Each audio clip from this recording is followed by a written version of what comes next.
Hello students, आज के इस वीडियो में हम बात करने वाले हैं अपने रसशास्त्र के very important chapter that is पारद। तो इसे संस्कृत में कहा जाता है पारद, पारदाह, हिंदी में पारा, अंग्रेजी में मरकरी। ये सारी चीज़ें बस आप एक बार याद कर लेंगे, जैसे ये है ये, ठीक है। इतना वैसे इंपॉर्टेंट ये पार्ट नहीं होता। पारद के पर्याय important exam point of view से, जैसे रसेंद्र, रस, रसेंद्र, सूत, पारद, मिश्रक, जो 5 उसके भेद हैं वो तो उसके एक पर्याय भी हैं। और जैसे चपल है, अमृत है, इंद्र है, महारस है और नेक्स्ट पेज पे भी है रस धातु, रुद्र, तेज, खेचर, ये एग्जाम में आया हुआ है। देव, ईश्वर, रसायन, श्रेष्ठ, दिव्य, ये सारे, ठीक है। आप एक बार बस इन्हें पढ़ लीजिएगा और 10 याद कर लेना। पारद के प्रमुख 5 पर्याय वेरी इंपॉर्टेंट। मैं तो कहती हूँ कि इसका श्लोक भी आप याद कर लेना कि रस, रसेंद्र, सूत, पारद और मिश्रक, ठीक है। तो रसनात् सर्व धातु नाम रस इति अभिधीयते, जरा रोग मृत्यु नाशाय रस्यते व रसो मता। इसका क्या मतलब है? अर्थात स्वर्ण आदि सभी धातु एवं अभ्रक आदि महारस को भक्षण करके सभी धातु आदि की शक्ति स्वयं में लेने के कारण ही इसे रस कहा जाता है। इसका ये मतलब है कि इसमें आप किसी भी धातु को या अभ्रक आदि महारस, उपरस, किसी को भी आप जब पारद के अंदर डालते हो तो वो उसकी शक्ति को अपने अंदर ले लेता है, यानी अपने अंदर उसे मिश्रित कर लेता है, ठीक है। तो और पारद से यानी रस से जरा, रोग और मृत्यु आदि का नाश होता है, ठीक है। फिर आता है रसेंद्र, रस, इंद्र, इंद्र का क्या मतलब होता है? राजा, ठीक है। तो रस, उपरस, राजत्वात् रसेंद्र इति कीर्तित, यानी रस और उपरस का राजा होने के कारण ही इसे रसेंद्र कहा जाता है। जैसे महारस, उपरस, साधारण रस, इन सब में सबका राजा कौन है? पारद है, इसी वजह से इसे रसेंद्र कहा जाता है। सूत क्यों कहा जाता है? देहलो महीन सिद्धिम सूते सूतस्त स्मृता, अर्थात देह सिद्धि और लौ सिद्धि को देने वाला होने के कारण इसे सूत कहते हैं। यानी देह की सिद्धि और लौह की सिद्धि। देह का मतलब है शरीर में सिद्धि करता है और लौह यानी करेक्शन करता है, ठीक है। देह के लिए भी ये ज़रूरी है और लौह सिद्धि मतलब जैसे धातु, महारस, इन सब को भी, इन सब के लिए भी ये ज़रूरी है। तो देह की सिद्धि करता है, लौ की सिद्धि करता है, इसी वजह से इसे क्या कहा जाता है? सूत। पारद रोग पंख अब्धि मग्नानाम पारद नाम चा पारद, अर्थात रोग रूपी कीचड़ वाले समुद्र में डूबे हुए मनुष्य को पार करने वाला होने के कारण इसे पारद कहते हैं। पार मतलब पार कराने वाला, तो पारद का मतलब है जो रोग रूपी कीचड़ है, ठीक है, वो समुद्र है, उसमें जो लोग डूबे हुए हैं उन्हें पार कराने के लिए, यानी उन्हें किनारे तक लाने के लिए इन्होंने एक उपमा दी है कि इस तरह से जैसे कोई आदमी कीचड़ के समुद्र में फंसा है और जो उसे पार कराता है समुद्र को, वो पारद है। मिश्रक क्या होता है? सर्व धातुगतम तेजो मिश्रितम यत्र तिष्ठति, इतना ही याद किया था मैंने। इसका क्या मतलब है? अर्थात जिसमें सभी धातुओं का तेज मिश्रित हो, ठीक है, उसे क्या कहा जाता है? मिश्रक कहा जाता है। यहाँ पर ये बोल रहे हैं गलद, गलद रौप्य निभम, यानी कि जो गलद का मतलब है मेल्ट, रौप्य का मतलब है सिल्वर और निभम का मतलब होता है सिमिलर। तो अर्थात हीरे के चमक के समान या हीरे से ज़्यादा चमकदार, परपटी की आभा वाला और द्रव चांदी के समान पारद को बतलाया गया है। यहाँ पर वो बता रहे हैं कि पारद दिखता कैसा है। तो जो इम्पोर्टेंट है वो यही है कि चांदी के समान पारद को बतलाया गया है और इसका ये श्लोक है गलद रूप्य निभम, ठीक है। पारद उत्पत्ति ये आप देख लेंगे, ठीक है। ये जो है बिल्कुल बस पढ़ना है आपको एक बार, हो भी ज़्यादा नहीं पढ़ना। ये वाली चीज़ भी पढ़ लेंगे, ठीक है। इसमें बस आप ये याद रख लेना, रस कैसा होता है? रक्तवर्ण का, रसेंद्र कैसा होता है? श्याम वर्ण का, सूत होता है पीत वर्ण का, पारद होता है श्वेत वर्ण का, मिश्रक होता है मयूर पंख का, ठीक है। याद कैसे करोगे? रस रक्त, रस रक्त, ठीक है। रसेंद्र श्याम, ठीक। सूत पीत, तार है, पारद तो श्वेत होता है, या मिश्रक माँ से मयूर पंख हो जाएगा। इजी था। नेक्स्ट बात करते हैं हम पारद के खनिज की। तो HgS, Hg2Cl2, HgO, ठीक है, सिल्वर अमालगम। तो ये सारी बातें हैं, इसमें कोई इतना बड़ा भारी बात नहीं है कि मैं बताऊँ। हिंगुल हो गया, सिनाबार हो गया, और जो इजी इजी है गिरी सिंदूर हो गया, और क्या याद किया हमने, Hg2Cl2 हो गया, और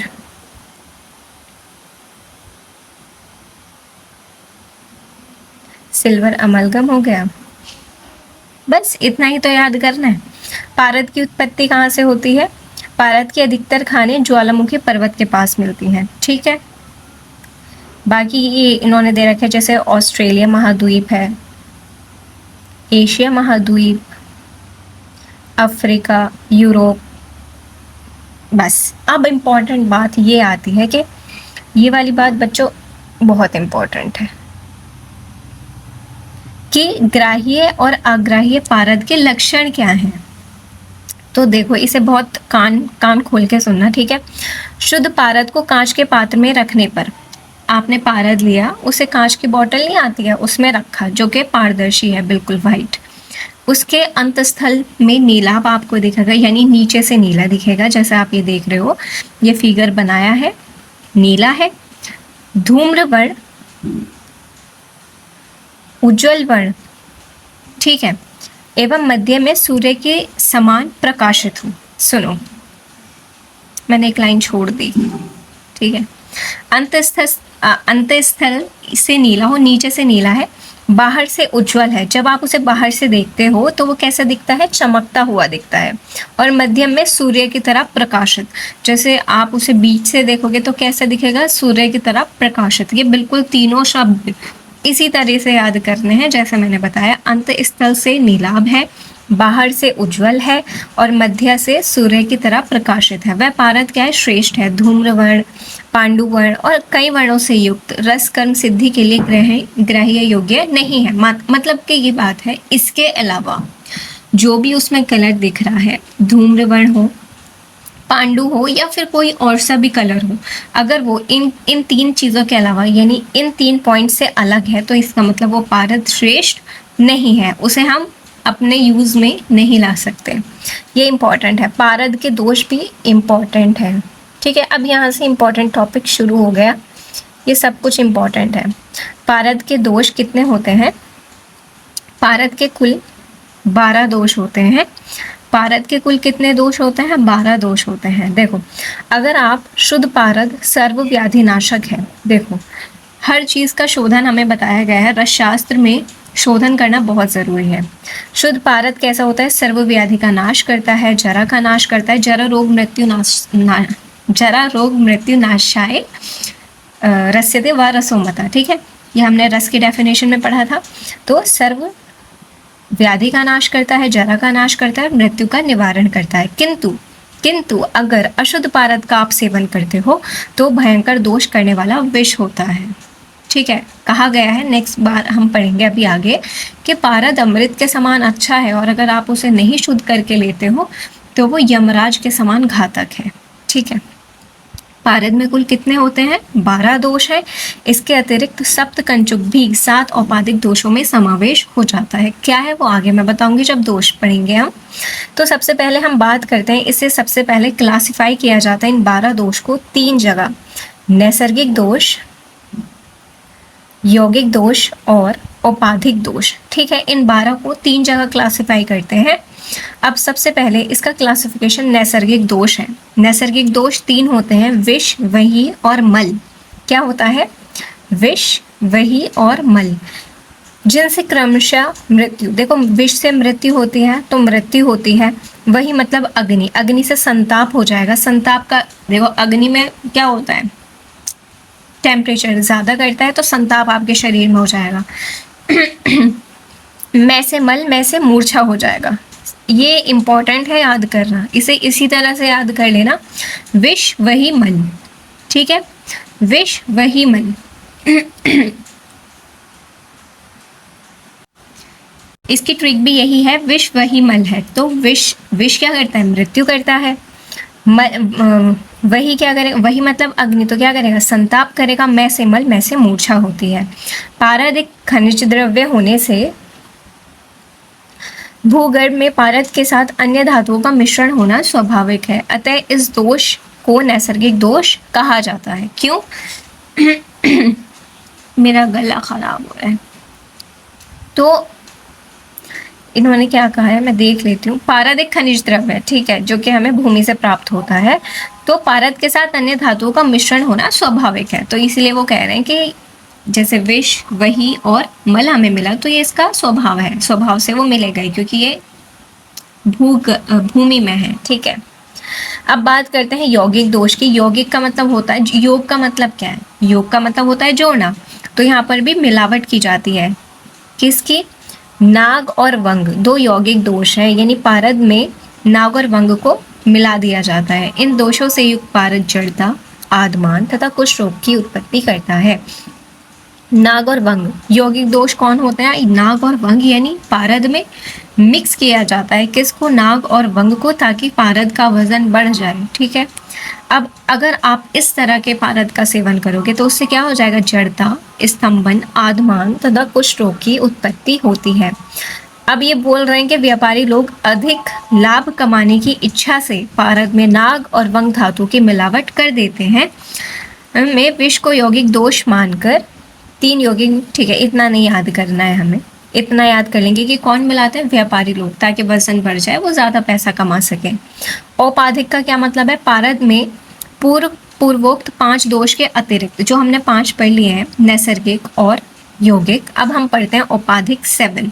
अतिरिक्त भूमिज, गिरिज, वारिज, 2 नाग और 2 वंग, टोटल कितने हो गए? 7 औपाधिक दोष। और इसके बाद सप्त कंचुक दोष को भी औपाधिक दोष माना है। वो क्या होता है वो भी मैं आपको पढ़ाऊंगी। इस प्रकार सभी दोषों को मिलाकर रस शास्त्र में 12 दोष माने गए। सबसे पहले भूमि की बात करते हैं। भूमिज जो दोष है, पारद खनिज भूगर्भ में जिस मिट्टी के संपर्क में रहता है, उस मिट्टी से कुछ दोष पारद में आ जाने की वजह से उसे क्या कहा जाता है? भूमिज दोष। गिरिज का मतलब, गिरी का मतलब क्या होता है? पहाड़ से होता है। तो पारद खनिज जो धरती में पत्थर के संपर्क से दोष आ जाते हैं, पहाड़ों के संपर्क से पत्थर के, तो उसे क्या कहा जाता है? गिरिज कहा जाता है। वारी का मतलब होता है जल, तो जल के संपर्क में आने से जो दोष उसमें उत्पन्न होते हैं, दैट इज वारिज। नाग और वंग हमने पढ़ा है, नाग होता है सीसा, ठीक है, नाग आने से जो दोष होते हैं वो नागज है, और वंग के संपर्क में आने से जो दोष उत्पन्न होते हैं वो वंगज है, ठीक है। नाग और वंग को यौगिक और औपाधिक दोनों में गिना गया है। यहाँ पर वंग 2, नाग 2 और भूमिज, गिरिज और वारिज, तो टोटल कितने हो जाते हैं? इस तरह से 7 दोष हो जाते हैं। अब हम बात करते हैं सप्त कंचुक दोष की, ठीक है। इससे क्वेश्चन आ सकता है। सप्त मतलब 7, कंचुकी मतलब इसे सांप से रिलेट किया गया है। सांप की केचुली एवं स्त्री के अंतः वस्त्र को कंचुक कहते हैं, ठीक है। अब इसमें 7 दोष के नाम याद करना इंपॉर्टेंट है, ये वाली चीज। तो देखिएगा, परपटी पाटनी, देखो पहले आंखें बंद करो, पहले मेरी बात सुनो। परपटी पाटनी, भेदी, द्रावी, मलकरी, अंधकारी, ध्वांक्षी, इस तरह से याद करना है। इसकी ट्रिक नहीं बनाई है मैंने, इसलिए ऐसे याद करा रही हूँ। परपटी पाटनी, भेदी, द्रावी, मलकरी, अंधकारी, ध्वांक्षी, मेरे साथ बोलो, ठीक है। परपटी पाटनी, भेदी, द्रावी, मलकरी, अंधकारी, ध्वांक्षी, याद हो गया। अब परपटी क्या होता है? शरीर की चमड़ी पपड़ी जैसी हो जाती है। परपटी हमें पता ही है, पापड़ जैसा जिसे हम बोलते हैं। परपटी कल्पना में तो शरीर कैसा हो जाता है? पपड़ी जैसा, पापड़ जैसा हो जाता है शरीर की चमड़ी। पाटनी का मतलब है शरीर को फाड़ देना, काट देना, फाड़ देना, ठीक है। भेदी का मतलब है मल का भेदन करता है। द्रावी का मतलब है शरीर के धातुओं को द्रव कर देता है। मलकरी का मतलब है शरीर के मल को बढ़ाता है। अंधकारी का मतलब है पारद को खाने से मनुष्य अंधा हो जाता है। ध्वांक्षी का मतलब है कोए के स्वर जैसा कर्कश स्वर हो जाता है। तो परपटी पाटनी, भेदी, द्रावी, मलकरी, अंधकारी और ध्वांक्षी। इजी था बच्चों, ये इंपॉर्टेंट है। सारे दोष, ठीक है, टोटल कितने हैं? 12 है। मैं आपको एक बार फिर से बता देती हूँ। नैसर्गिक दोष 3 होते हैं, विष, वही, मल, ठीक है। यौगिक दोष 2 होते हैं, नाग और वंग। औपाधिक 7 होते हैं, भूमिज, गिरिज, वारिज, 2 नाग और 2 वंग, जिसमें औपाधिक में ही सप्तकंचक दोष को भी बताया गया है। अगर आपका क्वेश्चन में पूरा पारद का दोष आता है, तो अगर आपका कंटेंट कम पड़ रहा है इतना लिखने के बाद, तो आप ज़रूर ही सप्तकंचक दोष को भी लिखें। वैसे लिखना ज़रूरी है, अगर आप नहीं डिस्क्राइब भी कर पा रहे हो तो नाम ज़रूर लिख के आना कि सप्तकंचुक दोष भी हैं भाई, ठीक है। परपटी पाटनी, भेदी, द्रावी, मलकरी, अंधकारी और ध्वांशी। अब हम पारद के शोधन की बात करते हैं। किसी द्रव्य के अंदर स्थिति अशुद्धि के निवारण करने के लिए शोधन कर्म किया जाता है। और यहाँ पर वो बोल रहे हैं कि अशुद्ध पारद के सेवन से। देखो बच्चों, ये चीज़ याद रखना, मैं आपको बुक से पढ़ा रही हूँ, ठीक है। तो मैं सारी चीज़ें नहीं बता सकती, लाइन टू लाइन तो नहीं बता सकती, तो जो चीज़ इंपॉर्टेंट है वो अंडरलाइन है, ठीक है, वो ऑलरेडी हाईलाइटेड है मेरी बुक में, तो मैं आपको सिर्फ वही बताऊंगी जो मैंने भी जिसे ज़्यादा इंपॉर्टेंस दी है। तो अशुद्ध पारद के सेवन से मूर्छा, हिक्का, ज्वर, अर्थी, काश, श्वास भ्रम, मोह, दाह, कम, ठीक है, बहुत सारे डिसीज इससे होते हैं। देखो, जो मैं आपको बता रही थी कि दोषयुक्त पारद कैसा होता है, यमराज के समान घातक होता है, और जबकि शोधन के बाद वो अमृत के समान लाभदायक होता है। ये वाली बात इंपॉर्टेंट है। पारद के सामान्य और विशेष शोधन दो तरह से होते हैं। देखो, शोधन दो तरह से इसका होता है, एक सामान्य और एक विशेष। सामान्य शोधन अगर आप करोगे तो वो केवल क्या होगा, रोगनाशक होगा, जबकि जब आप विशेष शोधन करते हो तो वो रोगनाशक तो है ही, रसायन कर्म में भी वो काम आता है। समझ आ गया कि अगर आप सामान्य शोधन पारद का करते हो तो वो सिर्फ रोग का नाश करेगा, लेकिन अब आप उसका विशेष शोधन करोगे तो वो रसायन प्लस रोगनाशक दोनों का काम करेगा। पारद शोधन का प्रारंभ शुभ दिन एवं शुभ नक्षत्र में अपने इष्ट भगवान शंकर और भैरव आदि की पूजा करके करना चाहिए। पारद का सामान्य शोधन क्या है? देखो, कोई भी एक विधि याद कर लो, इसमें बहुत सारी विधियां दे रखी हैं, ठीक है, 7 विधि हैं, कोई सी भी एक या दो याद कर लो, 1 2, मैंने यही 2 याद करी थी, इसलिए आपको मेरी बुक फिर साफ मिलेगी। क्योंकि रस शास्त्र में एक बात हमेशा याद रखना बच्चों, रस शास्त्र इतना वास्ट है, सब कुछ अगर आप पढ़ रहे हो तो मैं फिर मानती हूँ कि आप विद्वान हो बहुत ज़्यादा, लेकिन मैं एक इतनी विद्वान तो नहीं हूँ, तो मैं लिमिटेड ही पढ़ती हूँ, और फॉर्चुनेटली वो क्वेश्चन आ ही जाता है, मतलब वो ही आता है, उससे अलग आता ही नहीं है। तो क्योंकि मेरे टीचर भी पता है मुझसे यही बोला करते थे क्लास में कि ज़्यादा पढ़ने की ज़रूरत नहीं है, वो पढ़ो जो इम्पोर्टेंट है, जो बेसिक है, जो ज़्यादा सब कुछ नहीं पढ़ना है, ठीक है। एक याद कर लिया, एक शोधन याद कर लो, एक मारण याद कर लो, काफ़ी है। सारी नहीं कि कास्मरस्वरस से भी इसका हो रहा है, गोमूत्र से भी हो रहा है, और भर्जन करने से भी हो रहा है, नहीं भाई, एक याद कर लो, एक ही एग्ज़ाम में एक ही लिख के आना है, क्योंकि इतनी सारी ये चीज़ें आपको खुद याद नहीं रहेगी, सिर्फ क्या होगा, इन टाइम पे कंफ्यूज होकर आप घूमते रहोगे। तो उससे अच्छा ही है कि शुरू से ही लोड कम लेके चलो। तो सबसे पहले प्रथम विधि देखते हैं कि सर्वप्रथम पारद के समान भाग चूना ले लो और उसे लेकर 3 दिन तक खल में अच्छी तरह मर्दन करना चाहिए। तो पारद ले लो, मान लो पारद आपने 50 ग्राम लिया, तो 50 ग्राम चूना ले लो और दोनों को खल में मर्दन करो। मेरे कॉलेज में प्रैक्टिकल हुआ था तो मुझे तो ये बहुत अच्छे से समझ आ गया था, आपके कॉलेज में भी शायद हो। तो जब भी आपका रस का प्रैक्टिकल होना बच्चों, तो मैं कहती हूँ कि रस के प्रैक्टिकल में तो ज़रूर जाना, क्योंकि जो चीज़ आप देख के सीखते हो ना, वो कभी आप बुक से पढ़ के सीख ही नहीं सकते। मैंने अपनी आंखों से देखा है कांची का शोधन, गंधक का शोधन मैंने देखा है, त्रिफला क्वाथ कैसे बनाते हैं वो हमारे यहाँ पर हुआ था। हमारे यहाँ पे बहुत सारे लगभग 10-15 प्रैक्टिकल्स हुए थे, सर ने ग्रुप बना दिए थे 3-3, 4-4, 5-5 बच्चों के, तो के सब ने वो एक प्रैक्टिकल किया था, ठीक है। तो जब हम आंखों से देखे थे कि कैसे पारद का शोधन होता है, कैसे गंधक का होता है, कैसे कैसे कांक्षी का है, ठीक है, फिटकरी का है, कैसे टंकण का होता है, तो जब ये चीज़ें मैंने देखी हैं तो मैं बहुत अच्छे से इन्हें समझ गई और आज भी मैं उन्हें नहीं भूलती, ठीक है, क्योंकि मैंने वो आंखों से देखा है। तो आपके प्रैक्टिकल जब भी हो रस में ज़रूर जाना। तो सबसे पहले आपने क्या किया, पारद लिया और सेम भाग में 1:1 के रेशियो में चूना ले लिया, यानी 50 ग्राम। अब दोनों को आपने 3 दिन तक मर्दन किया। उसके पश्चात पारद को द्विगुण वस्त्र से छानकर पुनः खल में डालकर पारद के समान भाग में, अब आपने क्या किया, उस पारद को छान लिया, अब वापस से उसे खल में डाला और फिर आपने उससे किसके साथ मर्दन करना है, लहसुन के साथ, और लहसुन से आधा भाग सेंधव लवण के साथ, ठीक है।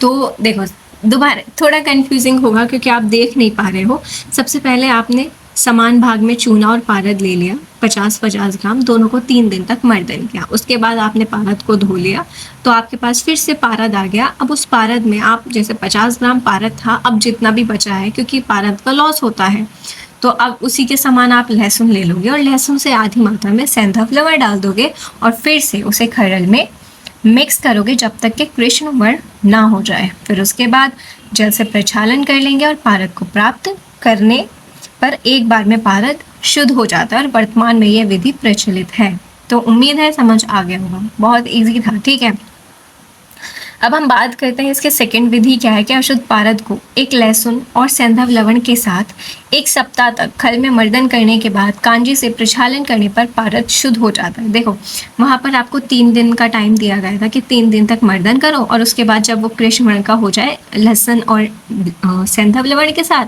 तो उसे छोड़ दो। लेकिन यहाँ पर आपको काम बस एक ही बार करना है कि एक ही बार में आपने पारद, लहसुन और सेंधव लवण लिया, तो आपको टाइम ज़्यादा देना पड़ेगा ना बच्चों, तो टाइम इसमें कितना हो जाता है 1 सप्ताह, वहाँ पे 3 दिन था। समझ आ गया? तो इस तरह से उसे कांजी से धो लेने से वो शुद्ध हो जाता है। तो ये 2 विधि मैंने याद की थी, ये 2 आप याद कर लीजिएगा। इसके बाद आता है पारद का विशेष शोधन। चलो आप मुझे बताओ कि पारद का सामान्य शोधन से क्या लाभ होता है और विशेष से क्या? तो सामान्य से लाभ होता है कि वो रोगनाशक है और जबकि विशेष रोगनाशक प्लस रसायन है। नाग दोष, ठीक है, नाग दोष के निवारण के लिए ग्रहधूम, ईंट का चूर्ण, हरिद्रा चूर्ण तथा सूक्ष्म यानी ऊन का चूर्ण पारद से षोडश 1/16, देखो ये सारे 1/16 है जितने भी मैं आपको पढ़ाऊंगी विशेष वाले में, तो 1/16 लेकर पारद के साथ घृत कुमारी स्वरस से 1 दिन तक मर्दन करने पर कांजे से प्रक्षालन करने पर पारद का नाग दोष दूर हो जाता है। तो इसमें जो आपको याद करने योग्य बात है वो ये है कि ईंट का चूर्ण, देखो जो चीज़ हाईलाइट है तो वो इम्पॉर्टेंट है, ईंट का चूर्ण और हरिद्रा चूर्ण आदि लिख के आ जाना, ये दोनों आदि करके, और उनका चूर्ण ले लेंगे और सभी ये कितना लेंगे 1/16 लेंगे पारद से और उसे घृत कुमारी स्वरस से 1 दिन तक मर्दन करेंगे, फिर कांजे से प्रक्षालन कर लेंगे और इस तरह पारद का नाग दोष दूर हो जाता है। वंग के लिए क्या लेंगे? इंद्रायण, अंकोल तथा हरिद्रा चूर्ण, हरिद्रा दोनों में है तो याद कर सकते हो। नाग और वंग साथ ही हरिद्रा चूर्ण दोनों में है, इसमें भी कितने लेंगे 1/16 ले लेंगे। दोनों का ही घृत कुमारी स्वरस है, मर्दन करके दोनों में ही कांजी है और नष्ट हो जाएगा इसका कौन सा वंग दोष। समझ आ रहा है? नाग और वंग का याद कर लेना कि दोनों में क्या है हरिद्रा है और इसमें ईंट का चूर्ण है, इसमें अंकोल, इंद्रायण, ऐसे याद कर लो, इसमें ईंट का चूर्ण है, इसमें इंद्रायण, इसमें अंकोल है, इसमें ऊन का चूर्ण है, याद हो जाएगा पेयर में। हरिद्रा दोनों में सेम, ई से ईंट का चूर्ण इसमें आ जाएगा, ई से इंद्रायण आएगा, इसमें अंकोल आएगा, इसमें ऊन का चूर्ण आएगा। दोनों को 1/16 लेना है, दोनों को ही घृत कुमारी स्वरस में मर्दन करना है और दोनों को ही कांजे से प्रक्षालन करना है। बहुत ईजी था, याद हो जाएगा। अब इसमें से आपको जैसे विष दोष का नाश करना है तो त्रिफला चूर्ण, देखो ये इजी था इसलिए याद कर लो। विष दोष का निवारण के लिए क्या करना पड़ेगा? त्रिफला चूर्ण कितना लेना है 1/16, जो कि मैंने पहले ही बता दिया कि सारे 1/16 ही ले रहे हैं विशेष वाले में। त्रिफला चूर्ण 1/16 लेकर घृत कुमारी स्वरस से मर्दन कर कांजी से प्रक्षालन करने पर विष दोष नष्ट हो जाता है। तो इजी था, विष के लिए त्रिफला चूर्ण में उसे मर्दन करना है। तो ये 3 याद कर लेना, एक नाग का, एक वंग का और एक विष का। लेकिन अगर आप में हिम्मत है आप याद कर सकते हो, तो जो भी आपका फिर मन करता है वो सारी चीज़ें आप याद कर लेना। कभी ऐसे क्वेश्चन वो अभी तक तो उसने किया नहीं है कि विशेष NCSM के अकॉर्डिंग मैं बता रही हूँ कि विशेष शोधन उससे पूछा है। ठीक है,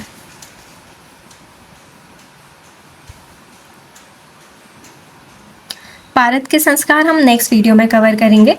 तो बच्चों आज के लिए इतना ही। मैं उम्मीद करती हूँ आपको ये सारा समझ आ गया होगा। अगर आपको पसंद आया तो वीडियो को लाइक कीजिए, चैनल को सब्सक्राइब कीजिए, वीडियो को ज़्यादा से ज़्यादा शेयर कीजिएगा। आपको ये नोट्स, बुक के फ़ोटोज़ हमारे Telegram channel royal Ayurveda academy पर मिल जाएंगे, आप वहाँ जाकर इन्हें डाउनलोड कर सकते हो। Thank you so much for watching, और नेक्स्ट वीडियो का इंतज़ार ज़रूर कीजिएगा, वो भी हम बनाएंगे जल्द ही। और तब तक के लिए आप जुड़े रहिए हमारे साथ। Bye bye.